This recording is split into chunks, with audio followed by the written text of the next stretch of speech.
The German general's stunned reaction to America's map of the Reich Wiesbaden, Germany, May 20th, 1945. In a requisitioned villa turned interrogation center, a Wehrmacht general sits across a plain wooden table from two American officers. The war in Europe has been over for 12 days.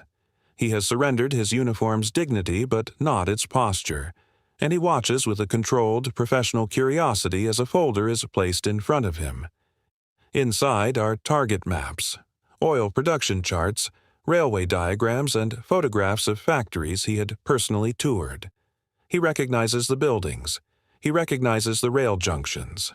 He recognizes, with a slowly dawning unease, more about his own country's war machine than he had ever been shown by his own high command. He asks, through the interpreter, how the Americans obtained this. Nobody answers him directly. The silence is its own kind of answer. This moment, repeated in different rooms with different officers throughout the summer of 1945, was not an isolated curiosity of the occupation. It was the closing scene of one of the least glamorous and most consequential intelligence operations of the Second World War, the systematic, almost obsessive mapping of the German Reich's economy by American analysts who had never worn a uniform in anger, who worked from borrowed offices in London, and who built, piece by piece, a picture of Nazi Germany's industrial nervous system so complete that it startled the men who had actually run it. This is the story of that map, and of why an economic intelligence unit staffed largely by professors turned out to be one of the most quietly devastating weapons of the war. To understand why that folder on the table in Wiesbaden mattered so much, you have to go back to the problem Allied airmen faced in 1942 and 1943, a problem that was, on paper, unsolvable. Strategic bombing had been sold to political leaders as a war-winning weapon, a way to bypass the trenches of the previous conflict and strike directly at an enemy's capacity to fight.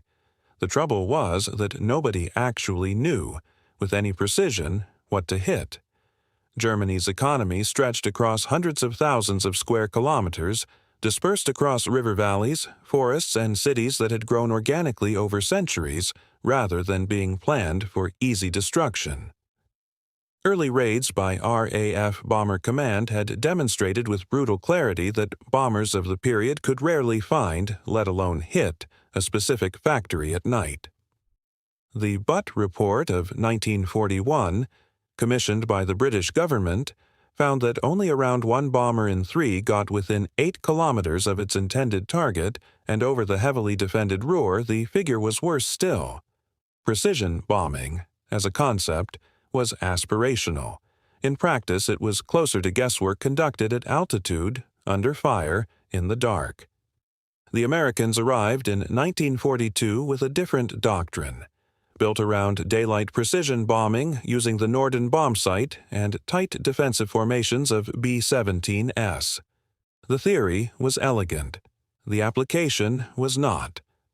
American planners quickly discovered that even in daylight, even with a bomb site advertised as capable of dropping a bomb into a pickle barrel from 20,000 feet, they were still bombing blind in a more fundamental sense. They did not know which pickle barrel mattered. Should the 8th Air Force be hitting ball-bearing plants on the theory that every tank, aircraft, and gun depended on bearings that took months to manufacture and could not simply be substituted? Should it be hitting oil refineries, since fuel starvation would ground the Luftwaffe and immobilize the Wehrmacht regardless of how many tanks rolled off the production line? Should it be hitting aircraft factories directly, railways, or the electrical grid that powered them all? Every option had passionate advocates and no reliable evidence.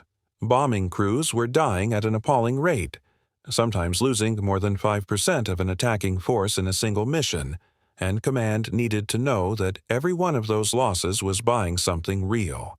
Guessing wrong meant burning through aircrew and aircraft for negligible strategic gain, and by late 1943 the 8th Air Force could not afford to keep guessing. The answer, when it came, arrived from an unlikely direction.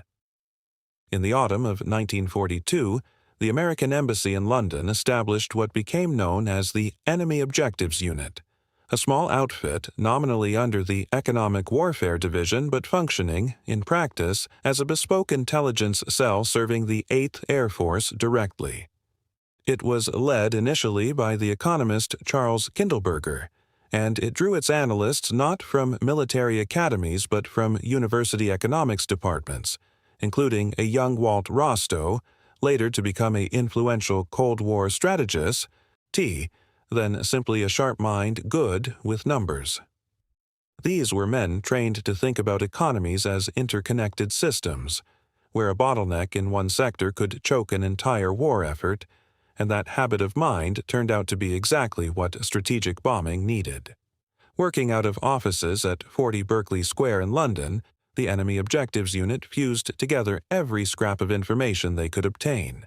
They drew on aerial photographic reconnaissance flown by specially adapted Spitfires and Mosquitoes, stripped of guns and armor to fly faster and higher, their long-range cameras capturing negatives that photographic interpreters at RAF Medmenham would then examine under stereoscopic viewers to reveal shadows, textures, and details invisible to the naked eye. They drew on pre-war German trade journals, engineering periodicals, and company reports, which, remarkably, continued to circulate through neutral countries and gave analysts genuine insight into factory capacity and technical processes. They drew on the interrogation of prisoners of war, on the reports of agents and escaped laborers, and on painstaking economic modeling of how much of a given resource Germany actually needed to sustain its war effort, compared with how much it could plausibly produce. Each of these streams was, on its own, incomplete and unreliable.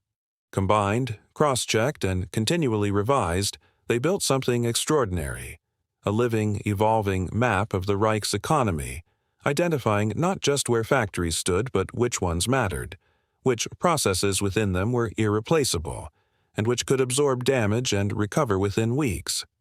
This work fed directly into what became known as the Bombing Encyclopedia of Targets, a colossal reference catalog maintained in Washington and London that eventually listed tens of thousands of individual targets across German-occupied Europe, each entry cross-referenced with photographs, coordinates, known defenses, and an assessment of economic priority. A target folder for a single major refinery could run to dozens of pages, containing annotated aerial photographs pinpointing individual distillation towers, storage tanks, and pump houses, alongside estimates of the plant's percentage contribution to Germany's total synthetic fuel output. To put the scale of this endeavor in perspective, imagine trying to compile from a neighboring country and largely without setting foot inside the target nation, a detailed operational manual of every significant factory in a rival economy, updated weekly as bombs fell and repairs were made. It was as though a team of outside observers had assembled a more current and more useful map of a rival's factory floor than the rival's own head office possessed, simply by watching, listening, and thinking harder about what the evidence meant. The unit's most significant intellectual achievement was its advocacy, from late 1943 onward, for prioritizing German oil production, above ball bearings, above aircraft factories, above almost everything else. It was a contested and, for a time, unfashionable position. But the economists had run the numbers on Germany's synthetic fuel plants, the Leune and Pulitz works among the most critical, and concluded that oil was the one commodity for which there was no meaningful substitute and no meaningful stockpile. Tanks without fuel are scrap metal. Aircraft without fuel are scrap metal that happens to have wings. When the campaign against German fuel production finally began in earnest in the spring of 1944, the results validated the analysis with brutal speed.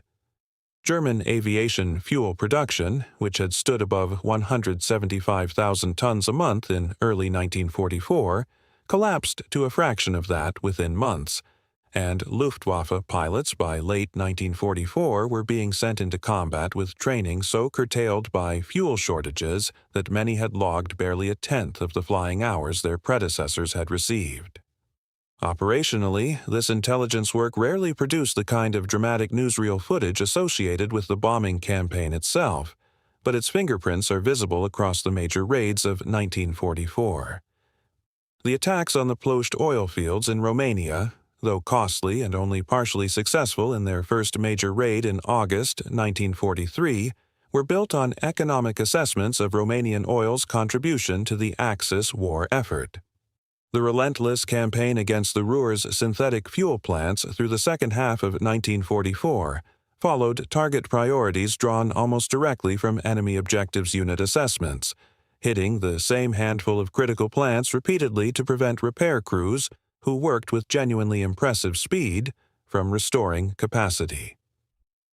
German engineers and Speer's ministry became remarkably adept at improvising repairs and dispersing production, and the psychological effect on the German war economy's managers was one of being perpetually, exhaustingly outpaced, as though an invisible opponent understood their own factories better than they did and kept striking precisely where it hurt most. Albert Speer himself later wrote in his memoirs that the sustained attacks on the fuel industry represented the single most dangerous threat to German war production, a remarkable admission given the scale of everything else being thrown at the Reich by 1944. Records of exactly how individual German plant managers reacted in real time are patchy, understandably so given the chaos of the period, and much of what survives comes through post-war interrogation and memoir, filtered through hindsight and self-justification. So some caution is warranted before treating every wartime anecdote as gospel. If you're finding this interesting, a quick subscribe helps more than you know, and there's plenty more of this kind of overlooked history still to come. It's worth pausing to compare this achievement with what Germany itself managed on the equivalent front. The Luftwaffe possessed its own photographic reconnaissance capability and had, in fact, mapped British industrial targets in some detail before and during the Blitz, but German strategic intelligence never developed anything resembling the integrated, economically literate targeting apparatus the Americans built. German bombing of Britain remained driven more by political retaliation, as with the campaign against London following the accidental early bombing of Berlin, than by sustained economic analysis, and the Luftwaffe never fielded a unit combining photographic interpretation with the kind of systemic economic modeling practiced at Berkeley Square. Partly this reflects doctrine. German air power was conceived primarily as a tactical, army support arm rather than an independent strategic force, and the Luftwaffe never built heavy four-engine bombers in meaningful numbers, leaving it without the reach to conduct the kind of sustained deep strategic campaign the question would have required in any case. The Soviet Union, fighting a very different kind of war on its own soil, had little need for comparable long-range economic targeting against Germany, focusing instead on operational and tactical intelligence. British efforts, meanwhile, ran in close parallel to the American program and frequently overlapped with it, sharing photographic intelligence through the Allied Central Interpretation Unit at Medmenham. Though the RAF's night bombing doctrine under Arthur Harris tended to favor broader area attacks on cities over the narrowly targeted precision campaigns the American economists were pushing for, a genuine and sometimes tense strategic disagreement between the two air forces that persisted for much of the war. What made the American effort distinctive was less any single technological advantage and more the sustained, almost academic rigor applied to the underlying question of what actually mattered. Other intelligence services collected facts. The Enemy Objectives Unit built a working model of an entire national economy under strain, constantly tested and revised against results, in a way that let planners ask not just, where is the factory, but what happens to Germany's war effort if we destroy it, and how quickly can they recover? That distinction between simple target spotting and genuine economic intelligence is the innovation historians now credit as one of the more significant, if unglamorous, contributions to Allied victory in the air war. The impact of this work is difficult to reduce to a single figure, and honest historians remain divided on exactly how decisive the bombing of German oil production was relative to other pressures on the Reich, including the simultaneous collapse of the Eastern Front and the strain of fighting on multiple fronts at once. What can be said with confidence is that by early 1945, the German war economy was starved of fuel in a way that crippled its ability to move tanks, fly aircraft, and simply function, and that this outcome traced directly back to targeting decisions made not on a battlefield, but in a London office by men reading trade journals and cross-referencing aerial photographs. The post-war United States Strategic Bombing Survey, which sent teams of investigators, including some of the same economists who had worked at the Enemy Objectives Unit, into occupied Germany to interview officials and examine records firsthand, largely vindicated the oil targeting strategy while also revealing just how accurate and, in some cases, how conservative the wartime economic estimates had been. This is the encounter with which we began. American analysts walking into German ministries and factories with folders of data, more current and more precise, in places, than what the German officials themselves had access to by the war's chaotic final months. The legacy of this approach extended well beyond 1945, shaping how the United States would conduct economic and target intelligence in the Cold War and beyond, and elements of the analytical framework, the systematic linkage of military planning to economic modeling, remain recognizable in intelligence practice today. Surviving target folders and bombing encyclopedia records are preserved in American and British national archives, alongside relevant reconnaissance photography, offering researchers a still underexplored window into how the war was actually planned behind the scenes. Return for a moment to that villa in Wiesbaden. The German general closes the folder. He does not, according to the accounts that survive, offer praise or admiration.